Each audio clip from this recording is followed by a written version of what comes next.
কোমর পর্যন্ত পানি। তো এমন অবস্থায় তো পরীক্ষা দিতে যাওয়া যায় না। গ্রিন রোড, কাটলা বাগান এই অঞ্চলটা ডুবে গেছে পানি দিয়ে, এখন খুব খারাপ অবস্থা আমাদের। 15-16 বছরে এত পানি দেখে নেই, মানে আমরা আজকে যেটা দেখতেছি। ঘুম থেকে ওঠার আগেই পানির নিচে গোটা রাজধানী। তাই সপ্তাহের প্রথম কর্মদিবসে ঘর থেকে বেরিয়েই বিপর্যস্ত দশায় পড়েন কর্মজীবী এবং খেটে খাওয়া মানুষ। সড়কে যানবাহন পাওয়া হয়ে পড়েছে কঠিন, দুর্ভোগ পৌঁছায় চরমে। আর ছিটেফোঁটা যাও বা পাওয়া গেছে, তাতেও গুনতে হয়েছে বাড়তি ভাড়া। পানির থাকার কথা জলাধারে, কিন্তু রোববার যেন তার ঠিকানা ছিল রাজধানীর রাস্তাঘাট আর অলিগলিতে। রাত থেকে টানা বৃষ্টি, তাতেই জলাবদ্ধ চারদিক। রোববার সকাল থেকেই রাজধানীর গ্রিন রোড সড়কটি রূপ নেয় ছোটখাটো একটি খালে। কোথাও কোমর সমান পানি, কোথাও বা বুক সমান পানি অতিক্রম করে যেতে হয় পথচারীদের। সপ্তাহের প্রথম কর্মদিবসে প্রকৃতির এমন বৈরী আচরণে জনজীবনে নেমে আসে চরম ভোগান্তি। এই এলাকার স্কুল কলেজের শিক্ষার্থী কিংবা কর্মজীবী মানুষ বলছিলেন তাদের কষ্টের কথা। কোমর পর্যন্ত পানি। তো এমন অবস্থায় তো পরীক্ষা দিতে যাওয়া যায় না। গ্রিন রোড, কাটলা বাগান এই অঞ্চলটা ডুবে গেছে পানি দিয়ে, এখন খুব খারাপ অবস্থা আমাদের। 15-16 বছরে এত পানি দেখে নেই, মানে আমরা আজকে যেটা দেখতেছি। বসুন্ধরা টিস্যু, অশুদ্ধতার বিরুদ্ধে এক বিন্দুও ছাড় নয়।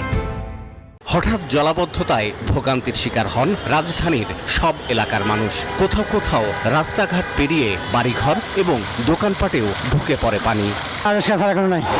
খালি পানি পানি। পুরো ঢাকা শহর চলে গেছে স্যার, আমরা বিপদের মধ্যে আছি স্যার। ঢাকা দক্ষিণ সিটি কর্পোরেশনকে এ ব্যাপারে উদ্যোগ নেওয়া দরকার, না হলে অবস্থা আরো ভয়াবহ হবে। জলজটের সঙ্গী হয় যানজট। গতি কমিয়ে চালাতে হয়েছে যানবাহন, আর ইঞ্জিনে পানি ঢুকে মাঝ রাস্তাতেই বিকল হয়ে যায় অনেক গাড়ি। বেড়ে যায় ভাড়া, হাঁটু পানি মারিয়ে পায়ে হেঁটেই রওনা হন অনেকে। পানি আটকে গাড়ি বন্ধ হয়ে গেছে ইঞ্জিন, তো এখান থেকে হেঁটে এ পর্যন্ত আসে, এখানে এখন পর্যন্ত আসে 1 ঘন্টা পর্যন্ত।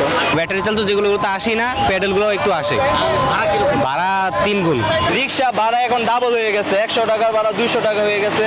সিএনজি ভাড়া চাচ্ছে 200-300 টাকা ভাড়া চাচ্ছে, 100 টাকার ভাড়া। আবহাওয়া অফিস জানিয়েছে রোববার ভোর থেকে রাজধানীতে প্রথম 6 ঘন্টায় বৃষ্টিপাত হয়েছে 82 মিলিমিটার। পূর্বাভাস বলছে সোমবারও আছে বৃষ্টির শঙ্কা। ঢাকার যে একটা অতি ভারী বর্ষণ, এটা কালকে থেকে কমে যাবে, তবে একেবারে পুরোপুরি ক্লিয়ার হবে না, যেহেতু আপনার একটা লো লেভেল সার্কুলেশন আছে এবং দেখা যাচ্ছে এটা স্টিল 3-4 দিন কন্টিনিউ করবে। বৃষ্টি আর জলাবদ্ধতার কারণে ছুটি ঘোষণা করা হয়েছে রাজধানীর অনেক শিক্ষা প্রতিষ্ঠানে। স্থগিত করা হয়েছে ক্লাস এবং পরীক্ষা। শাহ আলী জয়, নিউজ 24, ঢাকা।